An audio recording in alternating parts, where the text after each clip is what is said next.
ভাইরে ভাই, কে এই বাঘিনী কন্যা? মানে হাজার হাজার যন্ত্রের মাঝে আপনার সাংবাদিকদের কিভাবে ধুয়ে দিল দেখেন। মানে ভিডিওটা দেখলে আপনাদের অবশ্যই ভালো লাগবে। আগে ভিডিওটা দেখেন, তারপর কিছু কথা বলি আপনাদের।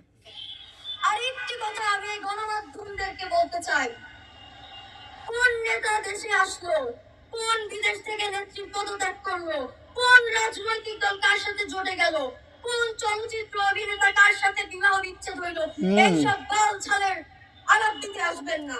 আমাদের এখন একমাত্র কনসার্ন হবে হাদি ভাইয়ের ইস্যু, হাদি ভাইয়ের হত্যার বিচার, এটা আমাদের একমাত্র ইস্যু।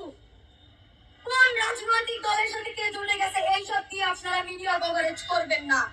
ধন্যবাদ সবাইকে। ইনকিলাব জিন্দাবাদ। আপনারা ভিডিওটা দেখলেন, দেখে কি বুঝলেন? আসলে সত্য কথা এটাই, মানে এখনকার যে মিডিয়া শুধু মানে তাদের তাদের মানে ভিউ ব্যবসা কথা যেটা বলা হয়।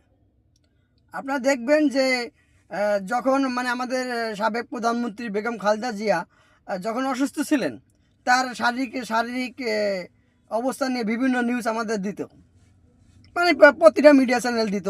আর তারপর যখন আমাদের মরহুম হাদি ভাইয়ের মাথায় গুলি করা হয়, তখন আমাদের যে সাবেক প্রধানমন্ত্রী বেগম খালেদা জিয়ার যে শারীরিক অবস্থা আর খবর আমাদের দিয়ে একবারই ভুলে গেছে এই মিডিয়াগুলো।